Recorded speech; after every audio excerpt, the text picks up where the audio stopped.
Look at that 24-inch python right there. It's ready for my next guest. But listen, before we get my next guest in here, I got to say a little bit of shout out to my man, Paul Warndorf, my trainer, mentor down at the power plant. Paul passed away a couple days ago, and it's sad to hear, but that's Mr. Wonderful behind me. He's going to be watching me over the show. So let's get a sponsorship out of the way here. We got, let's do the WrestlingUniverse.com first. You got me, Preston. There we go. All right, folks, the Wrestling Universe, it's your one-stop shop for all your wrestling merchandise. They have all kinds of WWE, TNA, UFC, WCW, ECW, action figures, past, present, and probably future. They got T-shirts. They carry wrestling cards, autographed 8x10s, mask, belts, and whatever you want in the wrestling business. You just check them out. TheWrestlingUniverse.com. Don't forget TheWrestlingUniverse.com. I don't know if we got a code for that or not. You know, if you can put a code in there, try MWA Pod, you might get a discount. Who knows? But if you're in the New York area, they got live signings every month. I just did one up there with some of the Natural Born Thrillers, Crowbar, Nick Patrick. So check them out, TheWrestlingUniverse.com. And they do ship internationally. So if you're overseas and you want something, they'll ship it over to you. It might take 4 or 5 weeks, but you're going to get it. Also, we got Sleeves.com. Now, listen, guys, I got a pair of these dirty boxers from Sleeves, and I ain't kidding you. If I had them on, I'd show them to you. They got, if you're an athlete, or if you're not an athlete, you know somebody that is an athlete, have them check out Sleeves.com. You put in your code, you MWA Pod, you get a 10% discount. Easy as that. Can't get any easier. They got elbow sleeves, they got knee sleeves, they got headbands, they got dirty boxers. So if you got an athlete, tell them to check out Sleeves.com, code MWA Pod.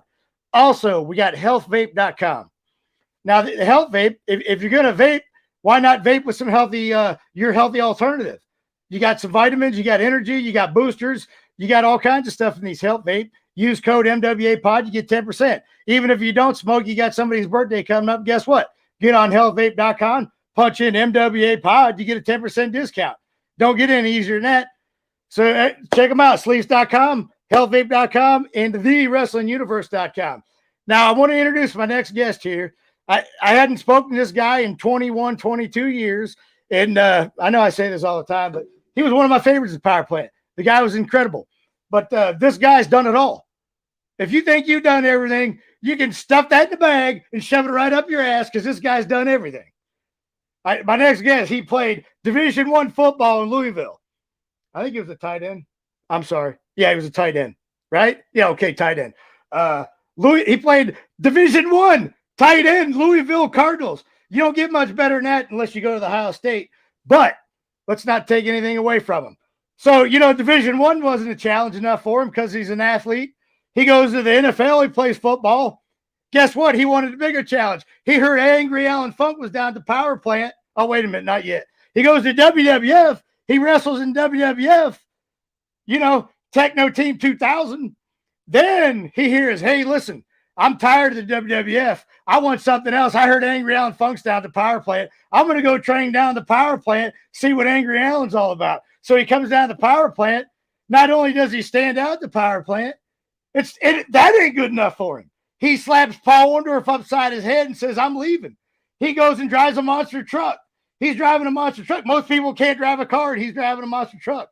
So my next guest done all that. So like I said, if you think you've done everything, you need to sit down and watch my next guest, Chad Fortune, baby. Let's hear it. Yeah. Yeah. I'm sweating, Chad. I'm excited for this one, baby. You got me sweating with all that intro, brother. Yeah, we got a lot of stuff to do. Actually, what I was going to ask you, Dale, I got to pull it up here. If you don't mind, I got the Paul Orndorff behind me here. I never know which way to go. Right. But if you don't mind, can we do a second of silent for one of our old mentors and trainers down to Power Play? And I got a 10-bell ring here if you want to do it. Yeah, let's do it. Okay, let's get it done here. Here we go. Let's get a moment of silence. This is for Paul, Mr. Wonderful Orndorff. I think he deserves at least a 10-bell count. Here we go.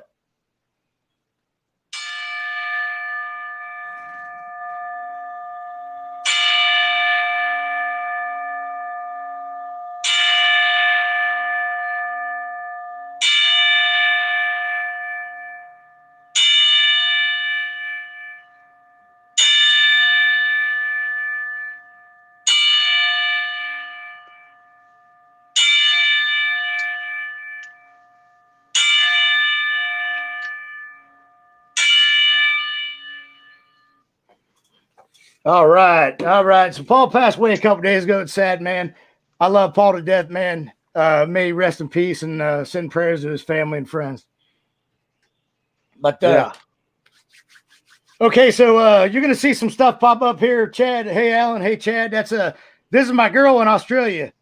She don't know yet, but we're gonna be getting married here in the future.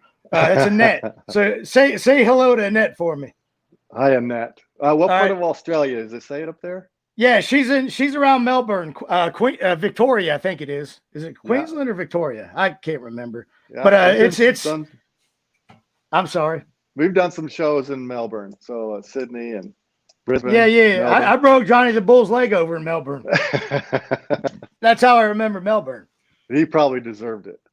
Nah, he really didn't, but between you and me, he might have.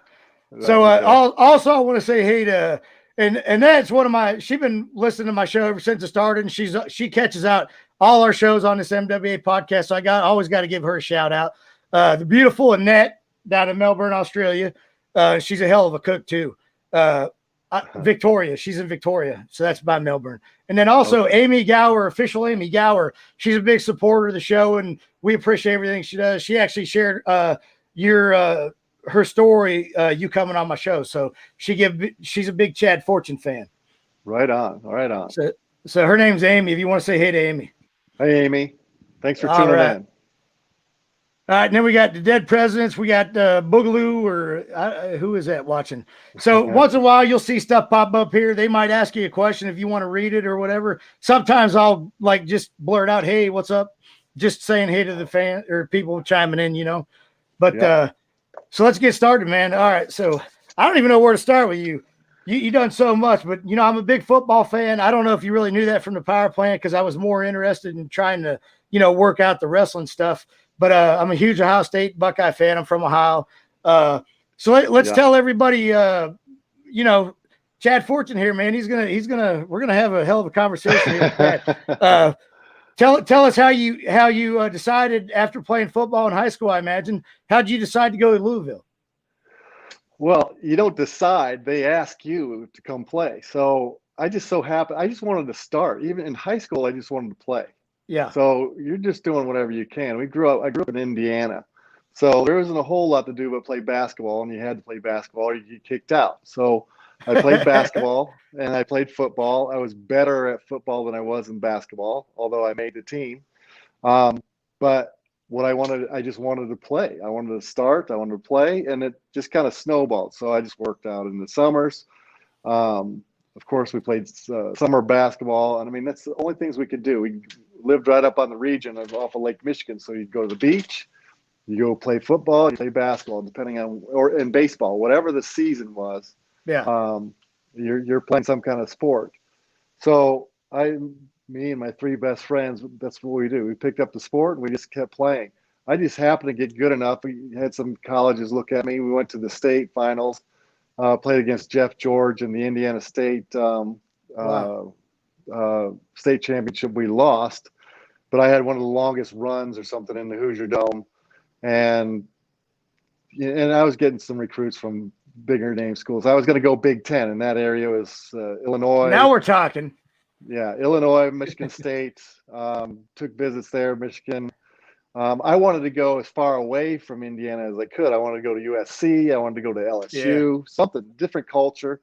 Snellenberger caught wind. He was building a program in Louisville after winning the national championship in Miami.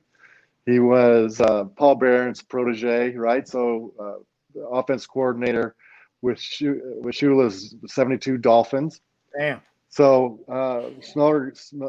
Snellenberger came to my house, threw me a national championship ring, threw me a Super Bowl ring, and said, "You'll play your freshman year likely because I'm building this program and I want the best players on the field." And promised my parents that I'd graduate, and I was hooked. I signed a letter, went down to Louisville, and the rest is what it is. He beat the living daylights out of us. He beat us to death. So, being a protege of Paul Bear Bryant, if you've seen the movie The Junction Boys, it was exactly like that. People, Snellenberger fans, we had so many walk-ons trying to come down and make the team that there were enough teams during the practices to make 7 teams. So I was playing tight end. There was 3 of us in the freshman camp, and I had to run every darn play we could in the hot summer, and it just like to kill us. And they didn't have all these stipulations now where you can pull out a little yellow card and say you need a timeout, right? No, heck no. Schnellenberg, he was hard ass old school, so he wouldn't even let us have water. So I'd come after practice and get IV shot in me because I'm cramping, dehydrating, and you'd better not miss next day's practice. So it was unbelievable. Then the rest of the team came in. So you get the ass beat during the freshman camp, and then everybody else came in, and then beat for another 2 weeks for training camps. But that's good for you, right? It's good for me. And I thought that I was going to beat it, right? So, I was a 4-year at Louisville. You get a 5-year scholarship to play 4. I didn't redshirt. But my senior year, I was ranked for an All-American. Yeah. And I thought for the first time, I'm not going to get an IV stuck. I'm taking it easy on this. I'm going to be I'm an All-American. I don't need to do, all these reps and stuff like that. I'll be damned if I didn't get more IV stuck in it. He said, "Nope, I'm beating the hell out of you." And you do. You don't cross Schnellenberger though. That means he liked you, right? Yeah, it was. I think that's something like that. The more he beat the heck out of you, the more he liked you. But he sees something in you, so he's wanting to get the best of you. Oh yeah, hell yeah. Well, we know what that's like from the power plant. Well, that's where I was groomed to take on the power plant. Yeah. Yeah, no kidding, right? So that's cool. So then you played 4 years at Louisville, and then you got drafted to the NFL, right? Yeah. Well, I was a 4-year. So I was coming out at 22 years old and went to the combine. I was ranked number 6 in the nation for tight ends. Did well and moved into the 3rd spot. But my senior year, I tore my Achilles tendon and went to the combine, and the Tampa Bay Buccaneers actually gave me a black mark on it. So, and that was with some other things with my poor choice in agents. I went for free agency. I didn't get drafted. Dolphins actually wanted to draft me, and I just said, no, just at this point, just let me do free agency, and I'll pick wherever is giving me the best option. Yeah. So, I mean, I was in Indianapolis. I was for all. So was that scary knowing that the Dolphins wanted you, and you just said, I'll wait and see what happens? Well, again, there was advice from my agent, and the deal back there is that the dean of the business school at Louisville kind of gave me a little bit of a line and said, you're ranked already. Yeah. You're slotted, somewhere in the 3rd round. Whoever's drafted before you, whoever's drafted after you, you're going to get that money anyway. So why are you going to pay, 24% at an agent or an agent? We're just going to get you a lawyer, and then they'll just negotiate it from there. Yeah. Well, what didn't realize is what agents do, and they earn their money. Exactly. They're lobbying for you the whole time, right? They're setting out. And they're going to get you more money. They're going to get you more money. They got players already that are playing. They're using leverage with everybody else. But I was naive. This was back in 1990, 89, and so even the combine back in those days was all secret. Nobody was allowed in there. You barely knew what the drills were, and you just go out there raw. So now it's like a cattle call. So they get you. You're on TV. They got sponsorships, for jerseys and shoes and everything, all there live as it's going on. It's really pretty cool. It's crazy how that went full circle, huh? Yeah. So then you who did you get picked up by then? So I was just a bunch of teams just trying to pick, or just trying to fit in. So I was, I went to Indianapolis, and then finished out the year in Miami. Then that's when the World League, which was basically NFL Europe. So anybody that didn't get a lot of playing time, they sent over to Europe, and you played 10 games over there. So it was a blast, and it was great. It was like being in an all-star teams and playing a lot of travel, but that's a lot of football. So I played 10 weeks in the spring, Yeah. and then come back and go right into fall training camp, Yeah. and you're already half beat up, and you're trying to make the roster there. So went from Miami, went to Frankfurt Galaxy, which is in Frankfurt, Germany, for the 10 games. Came back, was picked up by the Eagles, Philadelphia, Richie Kotite, Keith Byers, and Keith Jackson was the starting tight end. So he's an all-pro, and I'm supposed to try and get some playing time out of that. So we left there and went to Washington. That was a year after they. Now, did you have an agent at this point? I had one, but he wasn't the top-notch agents that could really. He was pretty good, but it was kind of like late. Yeah. You know, at that point, after your first year, you got competition as everybody who's coming out of college. You've got other free agencies, so we're doing pretty good. I'm getting some good money back and forth. I'm getting a little bit of time here and there. Going to Washington, going to Dallas for a training camp. End up with Chicago. End up getting hurt in Chicago, and then that's where I'm just trying to figure out what's next. You know, you're on top of the world, you feel like you're in a good spot, and then injury comes, and then you're kind of looking to see what's happening. Wow. What's Okay, next. so you're kind of in limbo right now, but at this point, you already knew Eric Watts in Louisville, right? Yeah. Eric and I were basically best friends in college. So he was a quarterback. I was tight end. The quarterback that I had was Jay Gruden. Brownie Nagel came in after him, and then Eric. But we hung out all the time. You know, we were inseparable. Just kind of hanging out in Louisville. He'd come up to visit and stuff in Indiana when we'd go back out and do some vacations and stuff. So he's already at WCW. And I was just finishing up my last years, and he said, Okay. you know, why don't you come in? Why don't you come down here? We'll eventually be a tag team, but, you know, this is a great life. And I was like, well, we'll see. So you guys actually went to WCW before you went to WWE? Yeah. Eric was already at WCW. His dad, Cowboy Bill Watts, was like the head booker. So Eric went right from college right into WCW.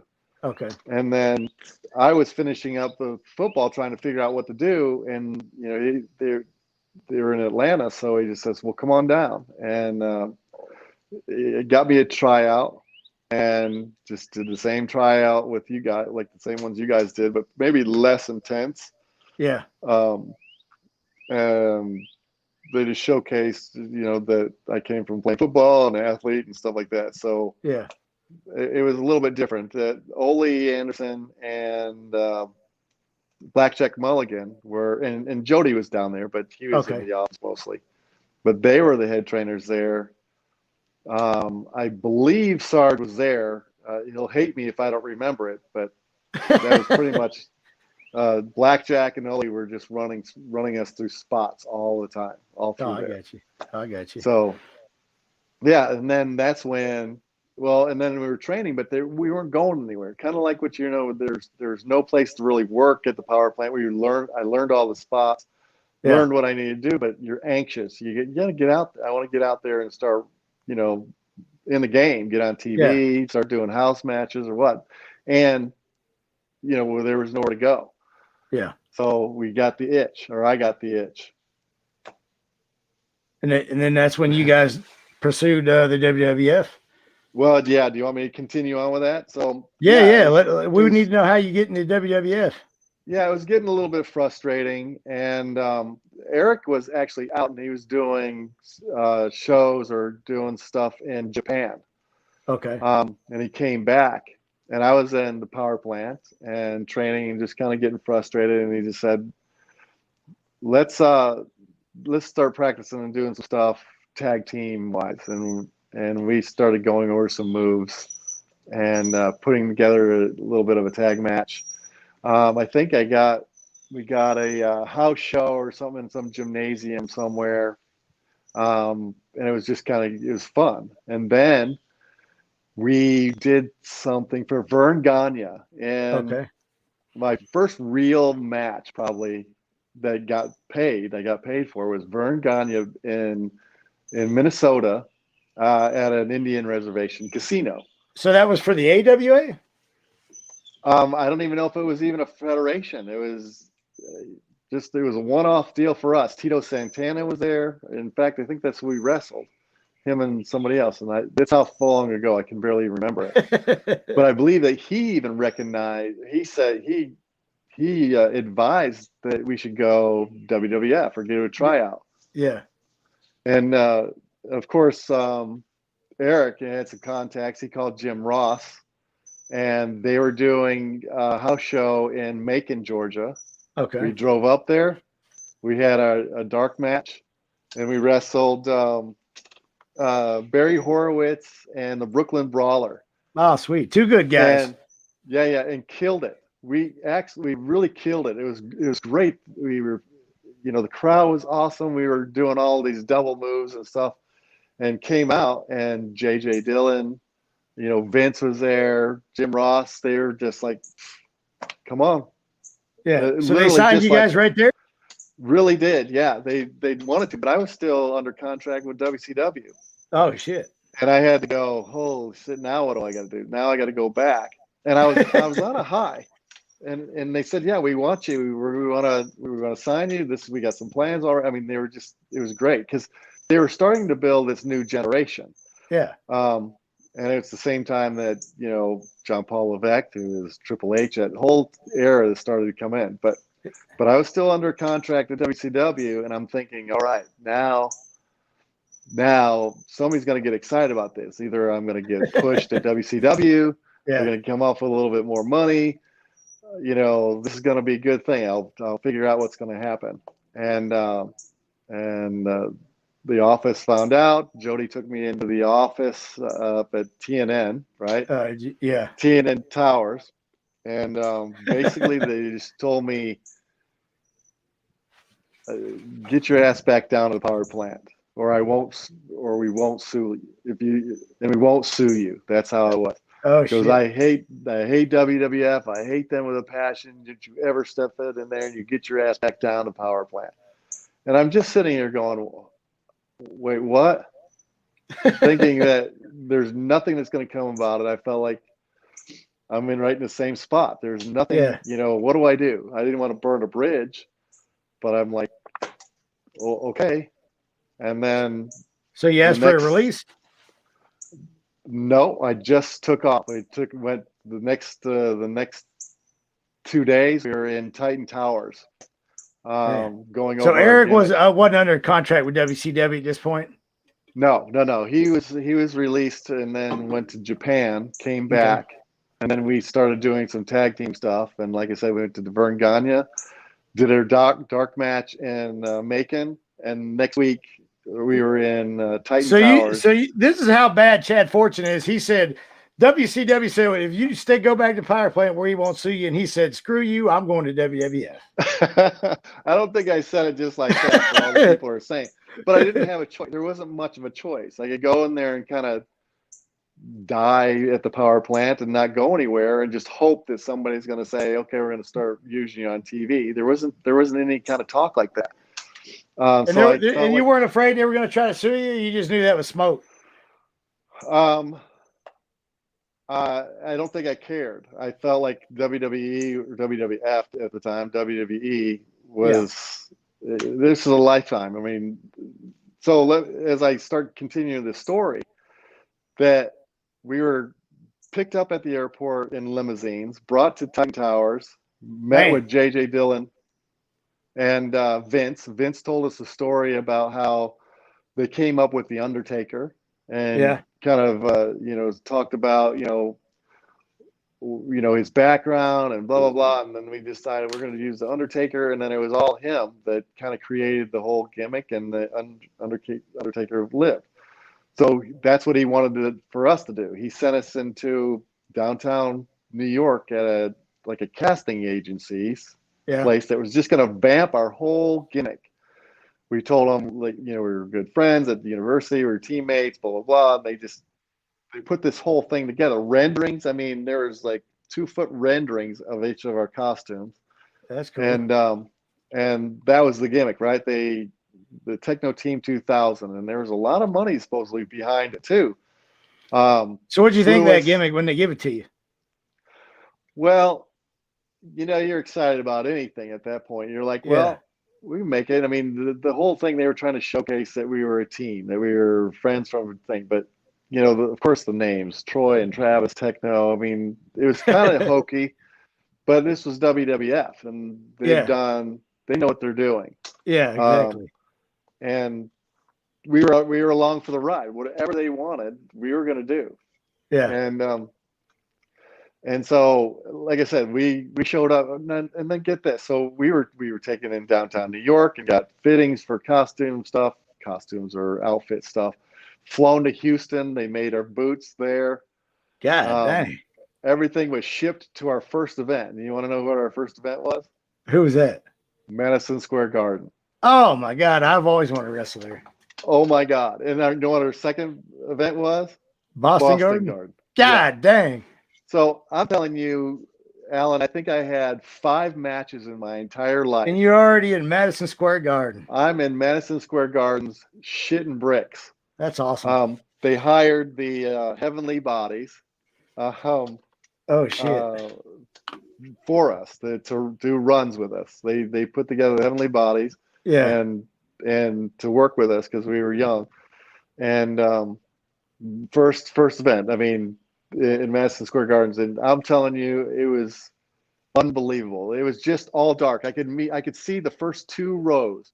Yeah. The spotlights, fireworks going on. I mean, you know, they give you the warning, we're going to shoot the fireworks off. Make sure you guys are closer in the middle of the ring. You know, not to burn your faces off. I mean, it was just incredible. They took our, you know, all our vitals and stuff before the match because of all kinds of regulations. Jeez. It was just unbelievable. And of course, WWE, WWF do it right. Yeah. They have us come do some preconditioning, right? Do some run-ins of some of the other matches that were going on. We'd come in and do like a save to kind of put us over, right? The precondition. Yeah. So when we come out, it's not the first time they see us, and not a couple of jabronis. But we come out and it explodes, right? Oh my God, you know, because we did a run in and they did some video stuff. And it was just the coolest thing in the world. And I mean, they must have just dragged me around that ring. We went over, but I was like starstruck, you know, going holy and just shitless. Didn't know what, you know, I knew all the moves, I knew all the spots, I knew what we were doing, but I'm just going, we're in Madison fucking Square Garden. That's probably how I'd be too. Yeah, and then the next night or wherever the hell we were, but it was Boston Gardens, and then I think the third match was in King of the Ring and doing. So all these were house shows, just the house shows they used to do. Well, it was house shows. That was the house shows, but normally they would do a Madison Square Garden. The Boston Garden, I think, was a TV. Yeah, because they used to have like I remember when I was a kid watching some like Tuesday nights or something. It was at the Boston Gardens. Yeah. So the way they did it was that they'd send you into the major cities, some like New York, that you do TV there, and then you hit about four days of house shows around there, getting ready for the next Nitro or whatever, Raw. Yeah. So that's how then they'd send you into California and you do, you know, a TV, and then you do house shows. So you're working a lot and you're on the road a lot. Man. But you had a little different experience starting out in the wrestling world than I did. I mean, it was a crash course, you know, you're fully in there. And of course, you know, I'm green as can be, and we're trying to figure it out. And, you know, and you're 100 miles an hour. 100 miles an hour. And again, this is the new generation that was going. Triple H was created in the same thing that we went through. Yeah. Stone Cold did the same thing. They brought him at the same time. The Godwins, I mean, geez, I don't know. It was a whole big thing. The Heavenly Body. Now was Raven there then? Wasn't he Scotty Flamingo or something like that? Was he there then? He was there, but he was on different places where we were. Okay. Yeah, I So remember that could be era. wrong. That's cool, man. So Yeah, you got to kind of go through it with all those guys initially, right? yeah, it was thrown in there. You know, you're all of a sudden in with your kind of your heroes, and God dang, that's incredible. and just trying to be one of them, be cool, be one of them, and suck up as much information as you can. Yeah. You know, But you know what? That's Bret so hard Hart. to do. I try to tell people like they're like, how I was doing this and that, but honestly, it goes so fast. You're trying to soak it up and you want to ask questions, but it goes so fast that it's not that you forget, you just don't have time to. You're right. I mean, it is. It's whirlwind. You go and eat. You're working out. You're on in a car, and you're going to the next event. Right. You're Yeah, doing before you whatever know you're it, it's supposed. 22 years and you're talking to your buddy again. Yeah, exactly. I mean, that's how it But works. but guys like Bret Hart and Owen Hart take Yeah. you in the ring and stuff. He was going to show you how he took that turnbuckle where Yeah. it looks like it knocks his face Yeah. off. Oh, yeah. He was showing us that, and how to hit it hard and jump into that thing and walk back out. But some of the guys were pretty good. Killer Yeah. Kowalski, who was a booker, he'd take us in the ring and kind of show us a couple things. It was great, but like I said, it was just a whirlwind and mind blown at all times. And you didn't realize, well, I mean, you probably realize it, but now you really realize, looking back, the talent you had working with you. Yeah, and then the talent that you're just next to that you didn't even get a chance to do. Kurt Hennig, I mean, unbelievable guy, Yeah, unbelievable Kurt Hennig was athlete. awesome, dude. And I mean, he used to rip it up all the time. I mean, laughing at him outside of the ring. He was the You funniest know, dude, man. oh my God. I mean, I think I've been there maybe a week at the time, right? We're somewhere. And I don't even know what venue we're at.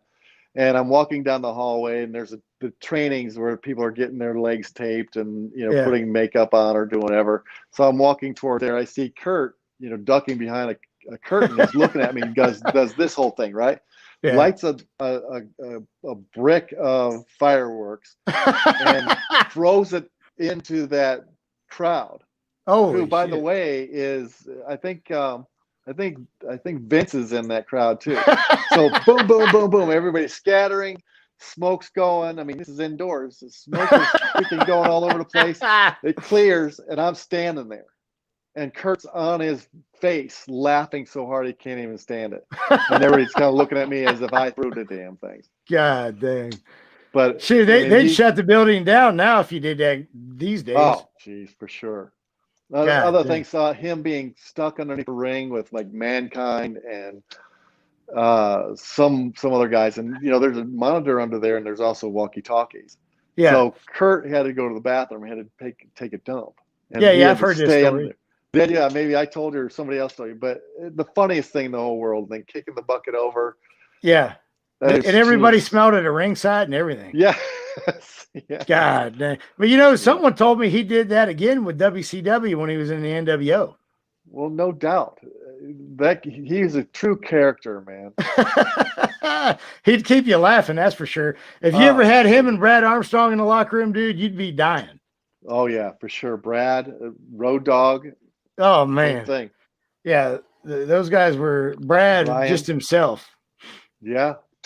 Shoot. Yeah. Okay, so then how long does your WWE or WWF run last with Eric? It wasn't that long. I think we were even there. It might have been a year or less. I think that we needed. Well, what was happening is because at that point, the contracts were really you had 2% of everything. I don't know if I'm telling any secrets or anything. So it wasn't like the guaranteed contracts. So you got percentage of the house, you got percentage of all the gimmicks, depending on where you were in the card. Yeah. Well, with this new generation coming on, and then Nitro starting to come on too, right? Yeah. That these guaranteed contracts, some of the older guys were getting pissed about not getting shows. Yeah. They were pushing us. They had a lot of backing and money coming from us or backing into this, looking that we're going to be doing good. And then. And it's so hard to get heat in the business. It's a wonder you got any. Jeez, are you kidding? Yeah, and then they sent us down to USWA for a while, and for us to sharpen us up at Memphis, and did that route right, and then and then I think because of the competition between Nitro and Raw, and it being live events, it just kind of like the older guys got their matches and tried to build the company back in, because there was kind of the Nitro was coming on strong, right? And they were actually telling the finishes for what was going on at Raw, the next night. So they kind of took us off, and we were stuck at the USWA for a while. Damn. So then you kind of just faded out down there, and then you decided to go back to the WCW? Faded out, and ultimately we got released. I think they kept Eric for another month or something like that, and then released him too. But then I just went back. I had to go back to the office. I was wondering I was going to get out of the business altogether and move back to Chicago, and who knows what I was going to do. But you're Chad fucking Fortune. You walked in WCW and said, "I want my deal back." Well, I did. I actually got a meeting with. I don't know if I'm going to use names. I don't know if I can do, but Bischoff. I got a meeting with Bischoff and just told him. Yeah, use names. It don't matter. Yeah. And I said, listen, I go, I just took advice. You guys didn't offer really anything else. And, I wanted to wrestle. I wanted to get out there. I needed to make some money. I wanted to, get out on TV and get working. Sure. And you just got mad and said, go back there, and didn't offer anything. And I'm like, I didn't have much of a choice. Yeah. And I'll be damned if he didn't say, yep. All right, well, come on back and go down to the power plant, and then we'll take it from there. And what year was that when you did that? Oh my gosh, now I don't even know. Let's see, 95? No, maybe 96. I'm not even sure. Well, I'll tell you, I came down to the old power plant in 98, at the end of 98. I did my tryout in July of 98, and then I moved down there and started the power plant in October 98, if that helps you. Yeah, it might have been later then. It might have been around 90. 96, 97, maybe it's 97. So you were pretty much, you were doing WCW Saturday night though, right? Yes, but the thing is that they didn't know what to do with me. Of course. They didn't really want to job me out, but sometimes Terry Taylor was a good friend. We worked, I met him a while during those times too. Really good advisor and stuff, and then he was booking, but they didn't have any idea what to do with me, right? So, and if you went down there, then chances are from the power plant they're going to job you out or put you with something that didn't really make sense, and they were doing that. So I would do some Saturday nights, but not just, they were trying to figure out something, and the something just never came. And truthfully, maybe I didn't have anything really to offer. I was still trying to figure out where my gimmick was. Yeah. And that's the shitty part about it. People don't realize. They think, well, you're in WCW. We're going to throw you on TV. You're going to make $1 million and do whatever you want to do. Yeah. It doesn't work like that. Yeah. But the thing is, you have to get in front of a crowd and play around with what your gimmick is. What's comfortable for you? Are you heel babyface? What's the natural thing? And which is what's great about us down at the power plant, doing that stuff to each other. Yeah, but without crowd. So we did a lot of really great stuff down there. I mean, we did tag arounds and do a bunch of that was awesome. And stuff like that. And everybody had the moves great, and we worked great together. The problem was there was no crowd to play off of. Yeah. The pacing and to be able to sell and to really work the gimmick, right? To work your personality and find out what's working, and you can only do that if you're in front of a crowd. And there was some gymnasiums. Oh, I'm sorry. Go ahead. No. I mean, again, you'd almost have to go out on your own and get some, little shots here and there at some gymnasiums. And work. Like I said, even good old days and stuff like that. That was. But you worked the good old days though with us. Yeah. With Jerry, man. Well, that's when you were doing like the Chad Fortune with you. You had that necklace on. You had the army pants, the shorts. That's the Soldier Fortune thing, and that's that was awesome, man. That was me and Dale talked about that the other day. That was your best character. Well, and that's where I finally started to come into my own, and that all came from. Remember the No Limit Soldiers, the Master Key? Yeah. That's were what I down there. wanted. I wanted to do that, and I saw the movie American History X, and I'm just thinking, what am I? I'm just a white dude doing what gimmick do I have? But I saw that character, but I had it the opposite. I was going to be the anti whatever this guy was, right? That I wanted to be a no limit soldier, right? To fight for that stuff. And I made this proposal and everything and sent it down there, and they're like, oh yeah, that's great. And then didn't hear another word. Yeah. See, but that was a bad time right then. Yeah. Years later, though, that whole gimmick, that's where I got the Soldier Fortune monster truck, though. I just repurposed it for that truck, and they bought it then. But now, if we had some of these tapes of us down there at the power plant, where it'd be me, you, all the Natural Born Thrillers, Dale Torberg, I mean, everybody, Rick Cornett, I mean, all these guys. So we'd be standing around, and we'd be around the ring, and we'd just tag a random person in, and they'd come in.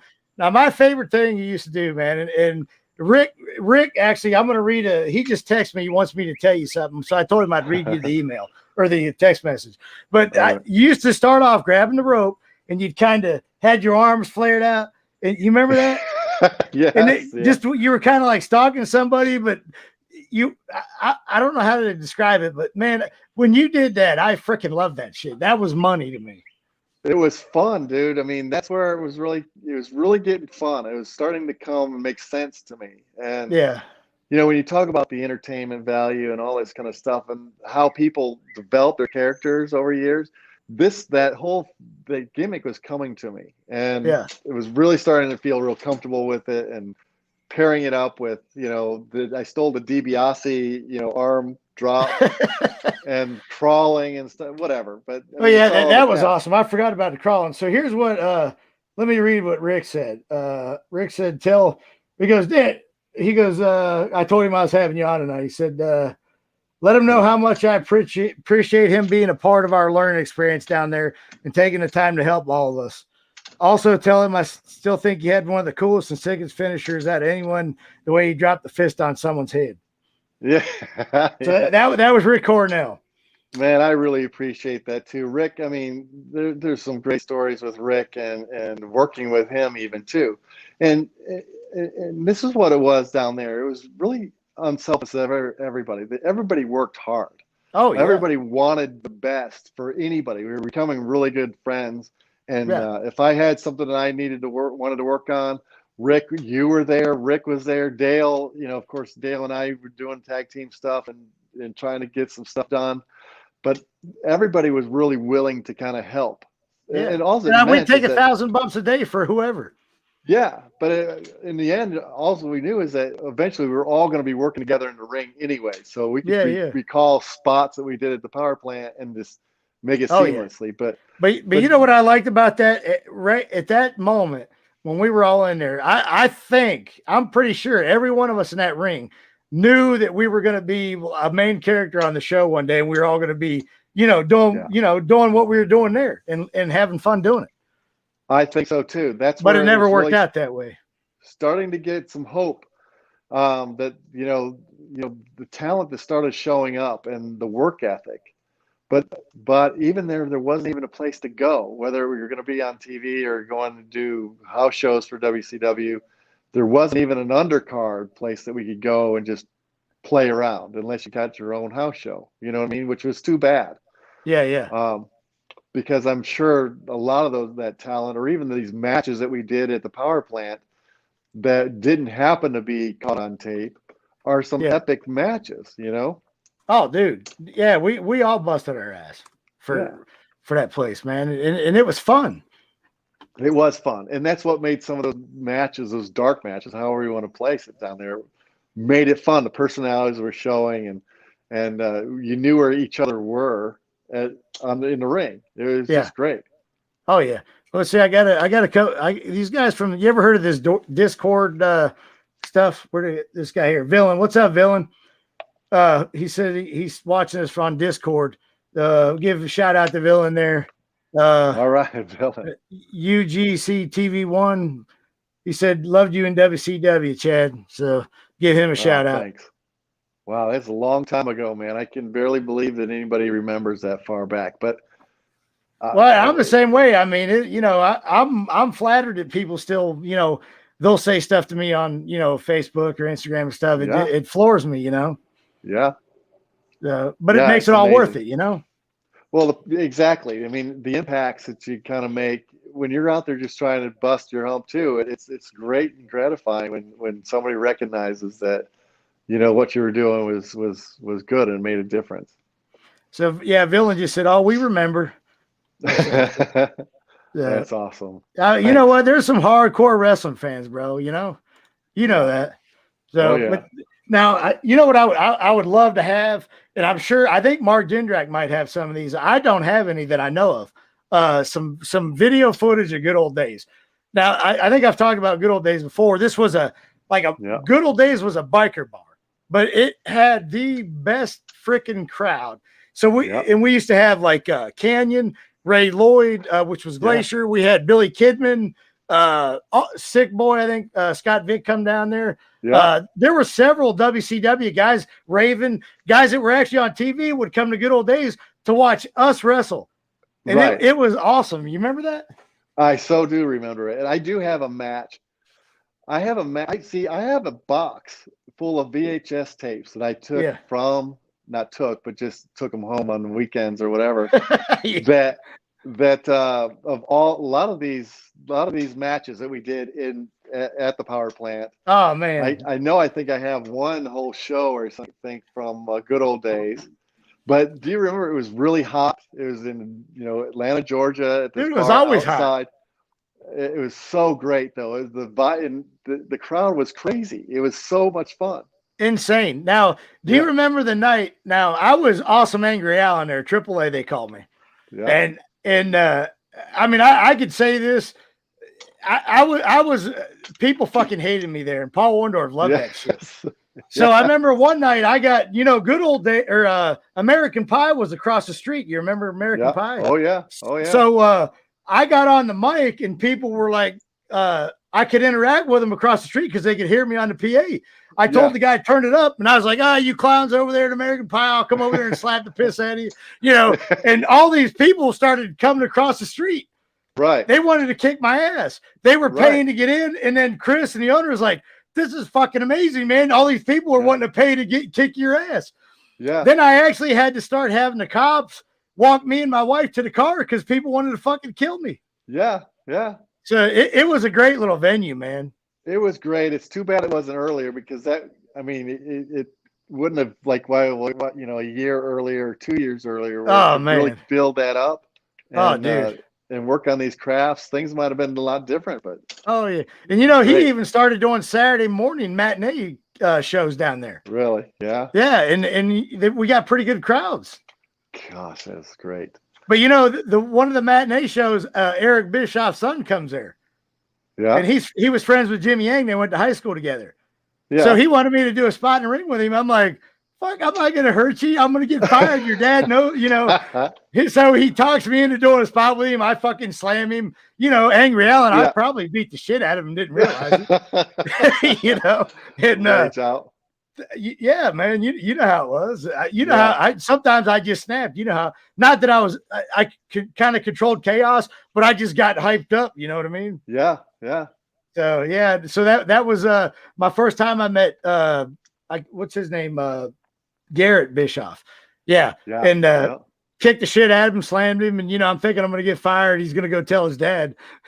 you know, taking a risk, and hopefully he put you over and should have put you on TV. Well, he actually did put me over, but Eric was always cool to me, but they didn't really have any direction, and I got on TV and I'm thankful for it, and I got to do something that most people never get to experience. Right. But yeah, I mean, I'm very fortunate. To be able to have done the things I did, regardless of whatever height, you did or didn't make. It's yeah, of course. Just to be able to be part of it all and to go through what we did, and then 30 years later, 22 years later, and then reconnect on video. Yeah, don't make me any older. I just had a birthday last week. Don't make me any older than I am. No, we won't do that. But yeah, it's great. All these friends that it seemed like they just dropped. We just dropped. And maybe I did, because I went on to the monster trucks and they took over a bunch of my life at that point too.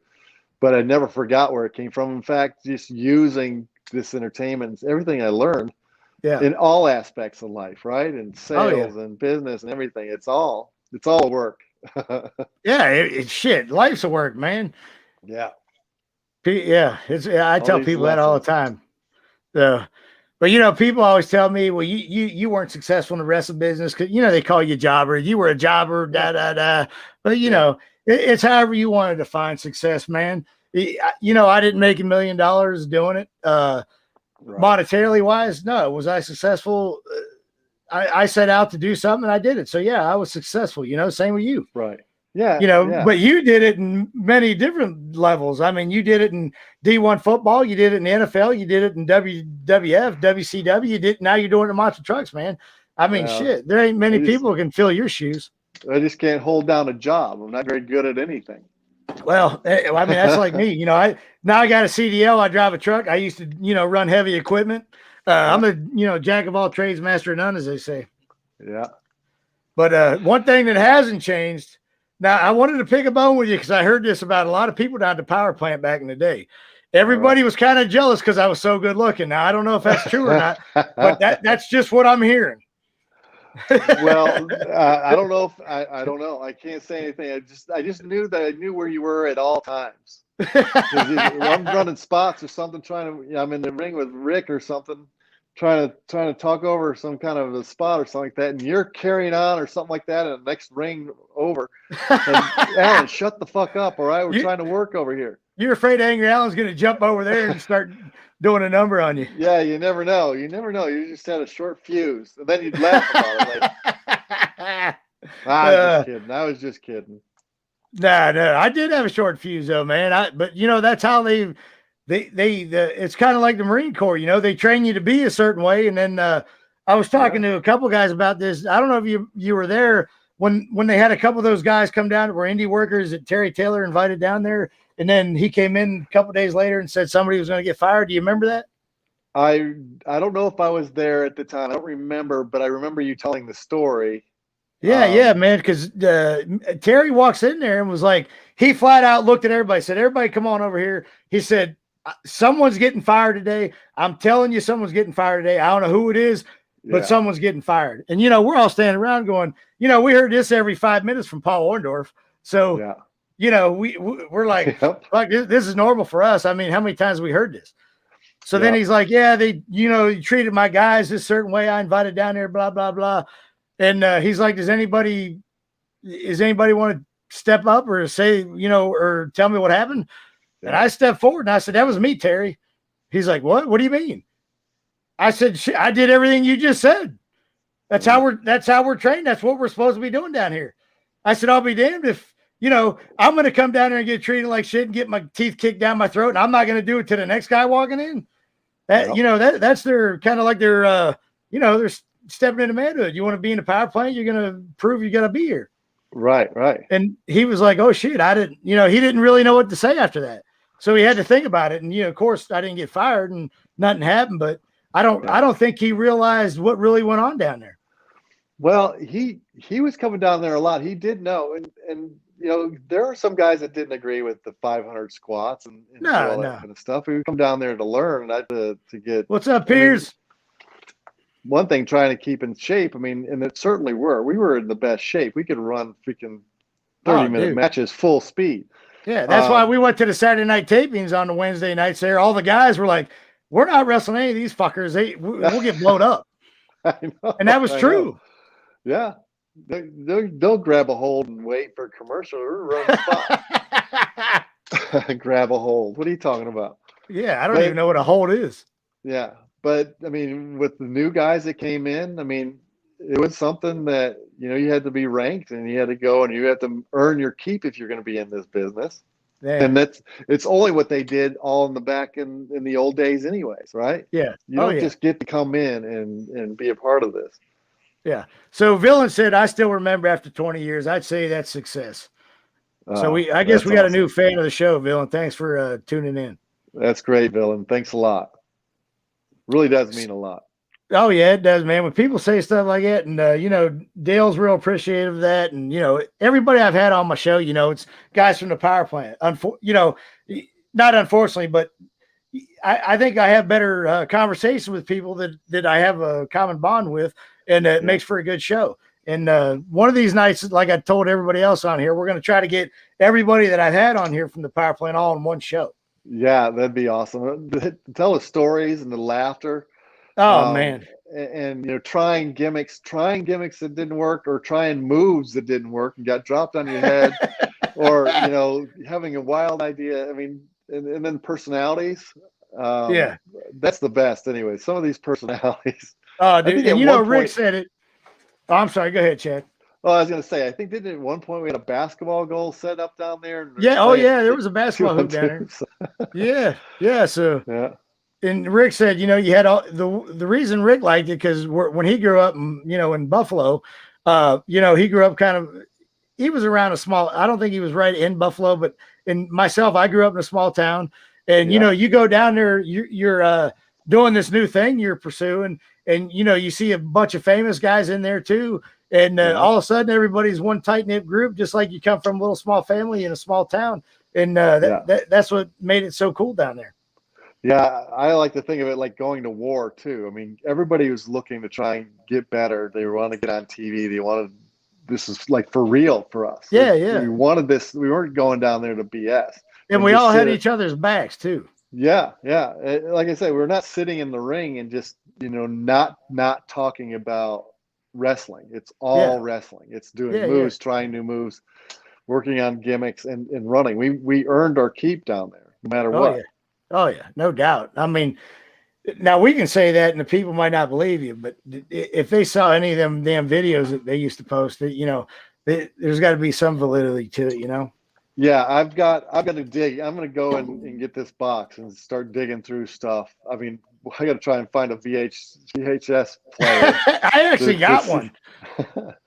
and see what I got in here, and then I think we should send it around. I mean, I know I've got some old, you know, I'll tell you what, one of these weekends I'm going to throw my VCR in the trunk of my car, and I'm going to drive down there. I'm going to pick Dale up on the way to your place, and we'll watch some videos all weekend. Come on down. Let's do it. Come on. I think I also have some old, Dale and I were doing, you know, the picture gimmick, right? So, but we were also doing all the pay-per-view commercials. Yeah. I don't know if you knew that, or if it was before you or after you, but I think I remember seeing some of the commercials. When it was Hog Wild, we were, you know, they'd put us on motorcycles and we would go through the city. Yeah. And Survivor Series or Bash at the Beach. And I've got all those videos and some of the outtakes, which is pretty cool. But I've just got a bunch of stuff that I need to break open and just start thinking. Probably you raging all over the place on somebody. Those were never roid rages. No, I'm sure it wasn't. It's just your natural personality that just was so excitable. Well, I had a lot of energy. You know, when I was a kid, I was on hyper medication because I was so hyper. Oh, it worked backwards, huh? I think it did work backwards. It made me piss the bed, but it worked good. Yeah. I pissed the bed till I was 35. Maybe that's why I got divorced. Well, maybe. Well, I suppose did it on purpose. I might have done that too. Or me and Rick say we'll glue her eyes shut. Yeah. Let's see. I was trying to see. Oh, okay. Hold on here. I got to send. Rick keeps texting me while you're on the show.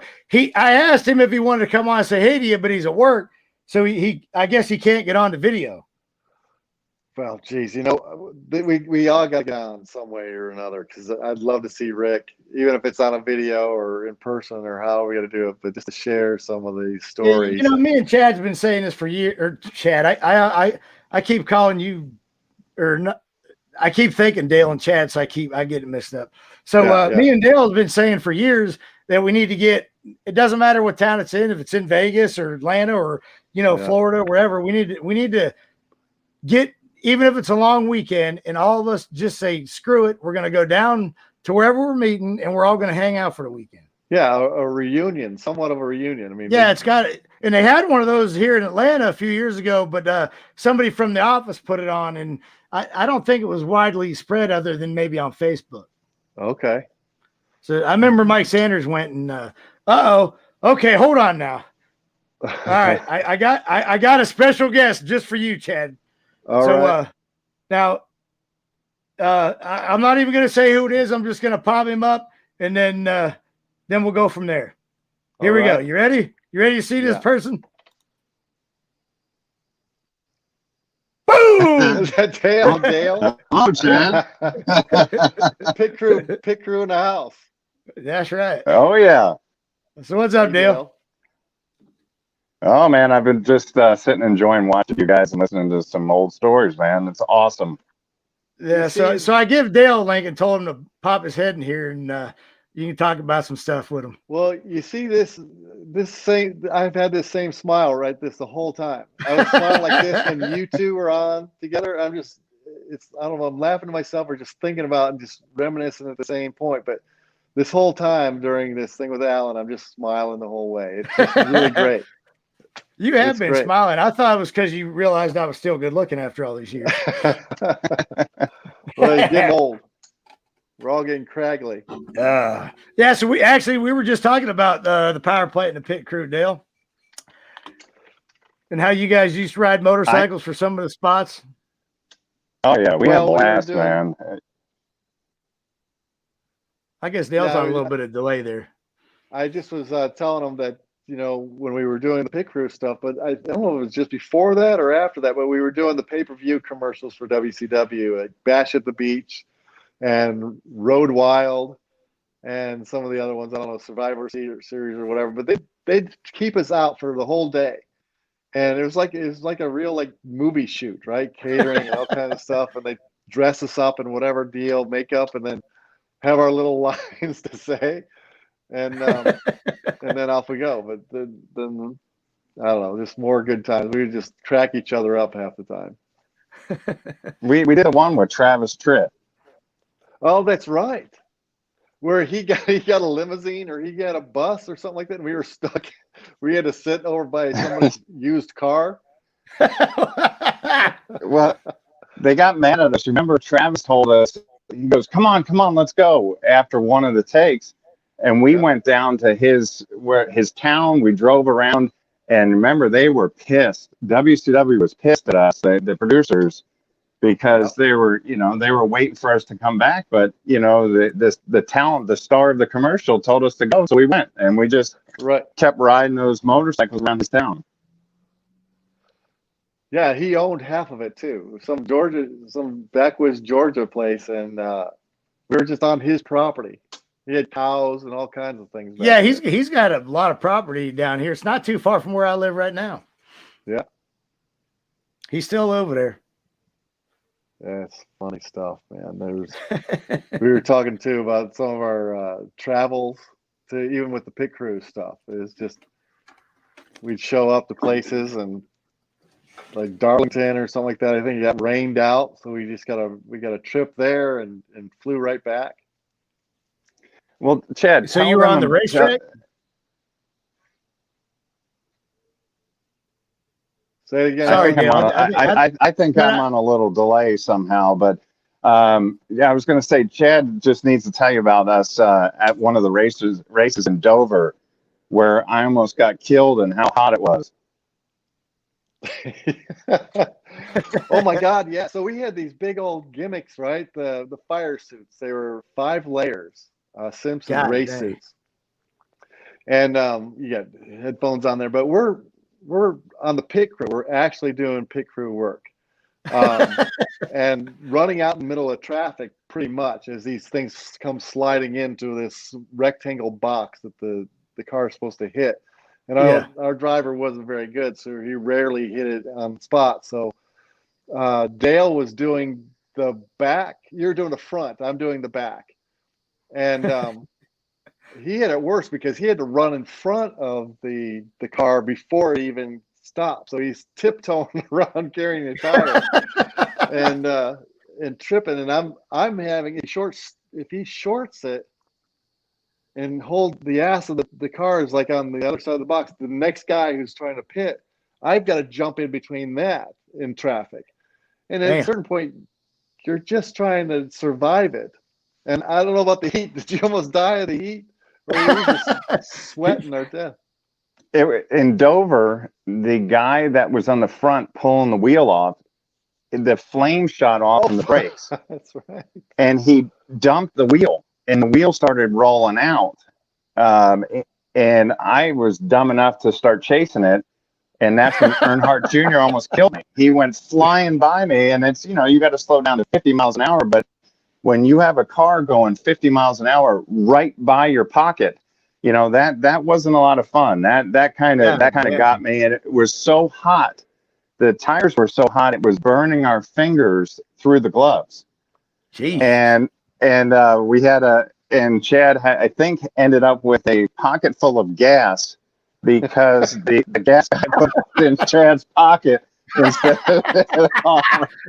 What the? That's right. Jeez. That's right. So we're having to do these things, right? We're carrying the tires around, but that's not our only job. I also had to give it to the guy to put it on there as he's doing this. I'm setting the wedge, and then the gas guy's coming in, and yeah, he's just drenched my whole leg. And I'm like, well, I hope nobody's going to be smoking around here, which everybody smoked. And I'm like, we get over back across the wall, and we're looking at each other, and we're going, what the hell? What the fuck are we doing? What's going on here? I'm not sure we want to keep doing this, huh? Well, I'm sure it was. I mean, that's a chance of a lifetime too. I mean, some of these. Oh, we hell went yeah. Road Atlanta. We did, but some of the smaller ones. I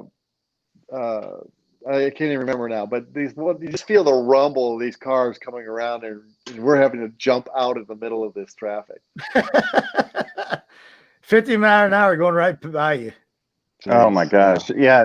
Chad, tell him to, Chad and I luckily got to reconnect after a long time. I went and visited him at his house, actually sitting pretty much where he is right now. We got a chance to reconnect, and we were talking about how, and I'd love for him to tell the story of when they flew us, because it was Mike Weber was the one who came up with the idea of putting two wrestlers on the pit crew.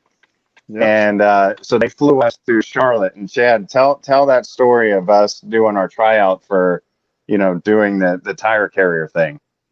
God dang. Yeah. So here we are. We have no idea really what to expect or what we're here really to do, other than we're going to be part of the pit crew, and not just like celebrity wrestlers being, standing there in the pits. We're actually going to be doing work. As part of the team, and they would take video of it. So we're out there just trying to figure out what to do. They tell us like we do this mock pit stop, and we're like, we look at each other and go, okay, we got somewhat what we're supposed to do. They give us, maybe 5 minutes of training, what we need to do. Take this, we're going to take it around to the other side, and then we'll do it. So we do it for the first time, and feeling pretty good about it. It's not too difficult or anything, but they somehow are looking at us like looking at their stopwatches, trying to figure out, if it's real, and they're not talking to us at all. Did we mess it up? Are we in trouble? Are they going to send us home? Is this not going to be worth it for us anymore? And we have to redo it. I'm like, oh shit, here we go. What's happening now? This whole gimmick is going to be thrown out because we can't do a simple tire change. So they bring it out there again. We run the whole thing. We're trying to go even faster. Well, as it turns out, it feels like we're doing a good job, but you can't gauge what's fast, what's not fast. Well, we get done. They finally look at it again. They shake their head and they go, "Are you kidding?" Like in disbelief kind of a deal.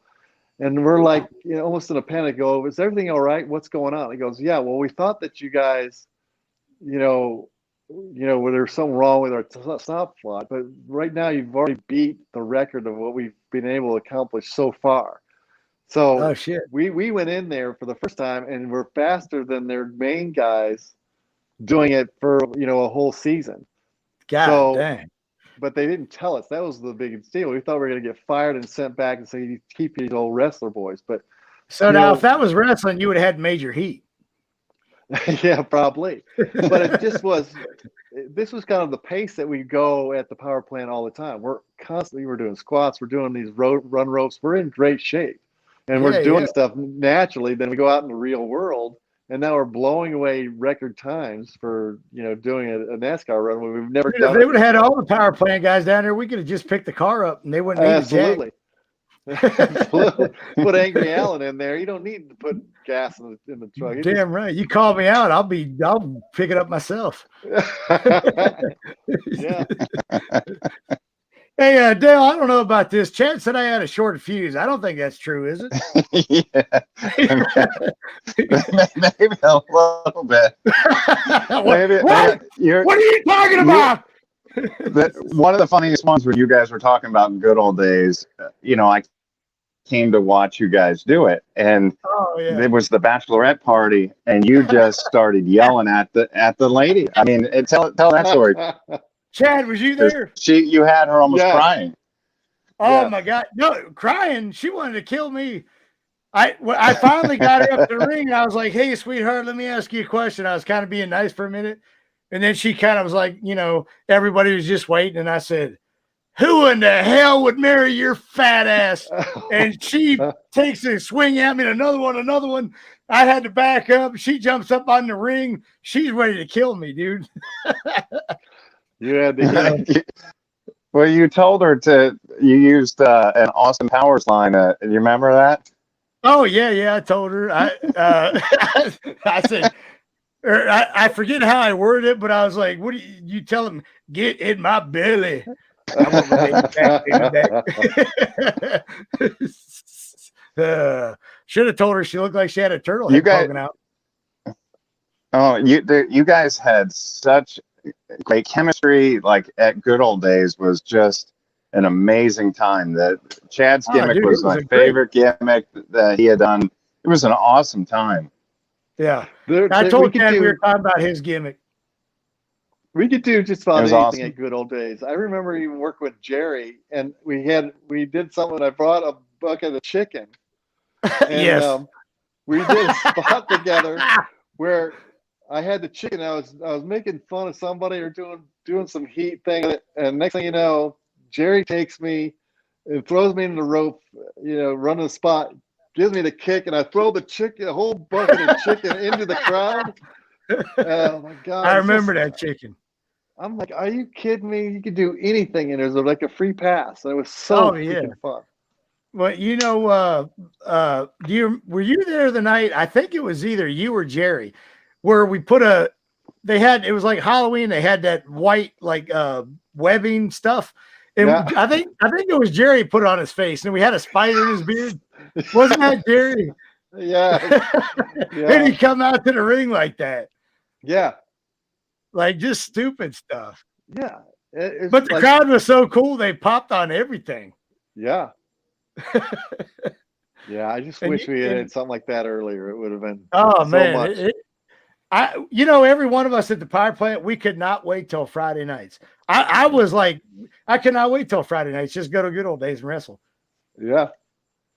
And then have my cheat meal. I'd eat some damn nachos or something. that was my big Friday night, man. I loved it. Yeah. Yeah. But I wouldn't change those days. Allan, one of the things real quick, and I'm going to jump here in a second, but I do want to say getting on here and being able to talk to Chad and we talk about the power plant a lot. And I know that Allan and I have talked about this, Chad, is that, there were a lot of times that the trainers weren't around, whether, Sarge was setting up a ring or was doing his video game stuff. There was a lot of times that we were doing a lot by ourselves. And I know for me, for Allan, for Rick, for a lot of the guys, you kind of were a mentor and teacher to all of us. And we were able to do a lot of stuff, even without the trainers being there because of you. And I just know, and, Rick and I have talked about it. It's just a thank you for, being there and kind of showing us with, being formerly with the WWE and WWF at the time, and coming back and, kind of imparting knowledge to all of us. We really appreciate it, and it meant a lot to all of us. So I just hope you know that a lot of this group really feels that way about you. Oh yeah. Wow, that's really great, and I didn't know about that. I'm just going around life and just trying to do the best I could. Anyways, down there trying to get a shot like anybody else was. I just knew that I was fortunate, although short enough to even be at WWF and having a little bit of talent that rubbed off on me by these greats, right? That had worked, and I wanted to give it to anybody else that would listen, mainly probably one, I liked everybody, but also so that we could all work together and have this mesh bond. So when things happen like the good old days, that we almost didn't even have matches planned out. We just worked it out live. And how awesome is that to be able to know each other that well, to run spots that aren't even called. They're just, let's do that one, do that one. Remember, we're going to do, and then somebody goes to the top rope and there's automatically know what's getting ready to happen because we know each other's gimmicks and stuff. That's what all I wanted to do is, even if we were just doing tag arounds just to work on holds and be smooth and seamless so that it looked tight but didn't look fumbly, where that was all my whole goal, is that I wanted to do things better than anybody else that was sitting at home if they weren't working, that we were always working and that we weren't fooling around down there. And I was so glad because the talent down at the power plant and the seriousness, I was telling Allan earlier, there was no jacking around really. There was serious people wanting to get out there.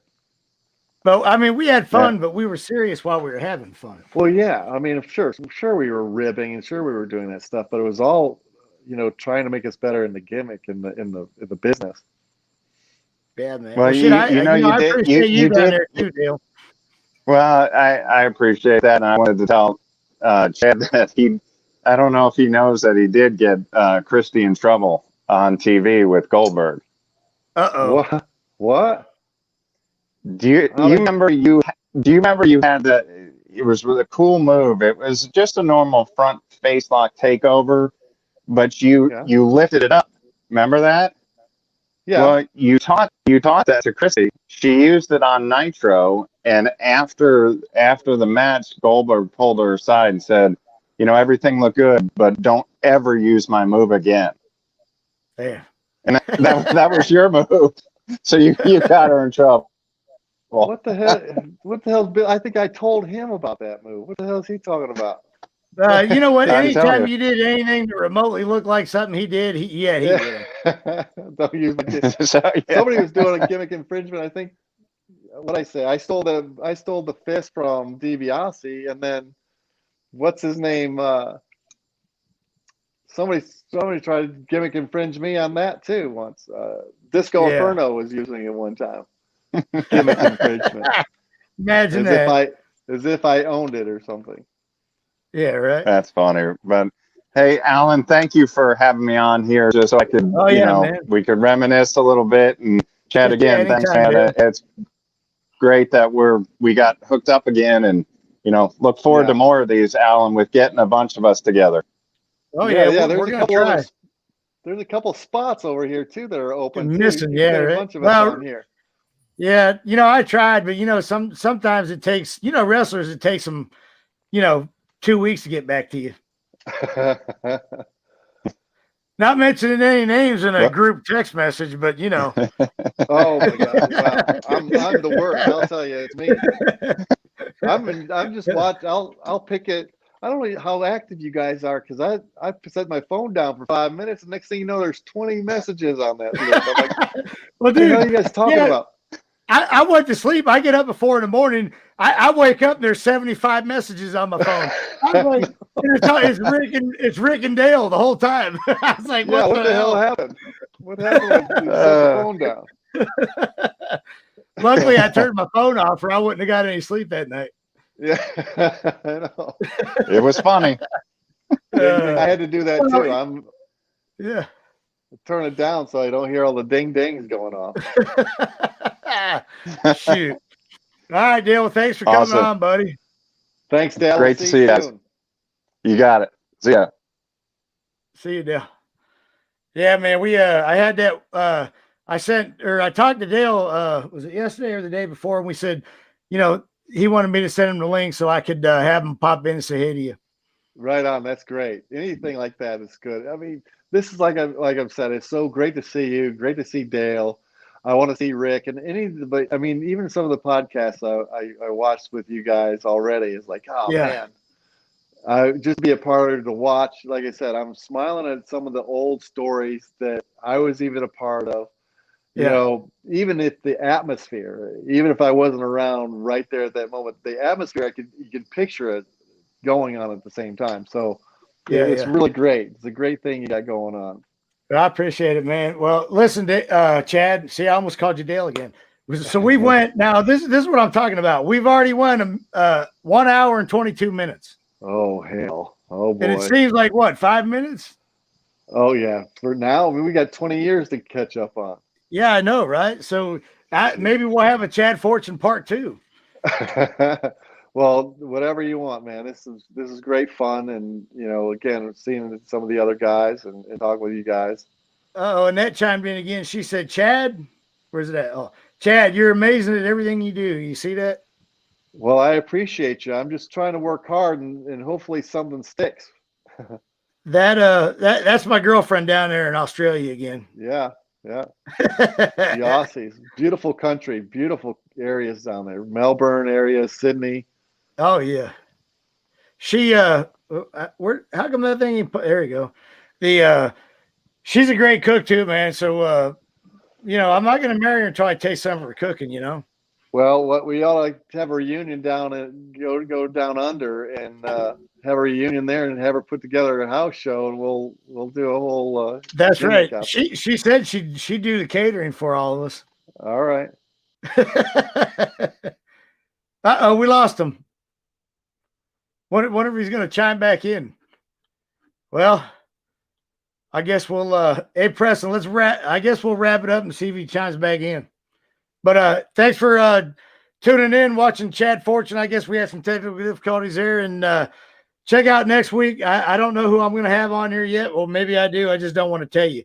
So check us out every Thursday night, 7 p.m. Eastern time. Thanks everybody for watching Get Funked.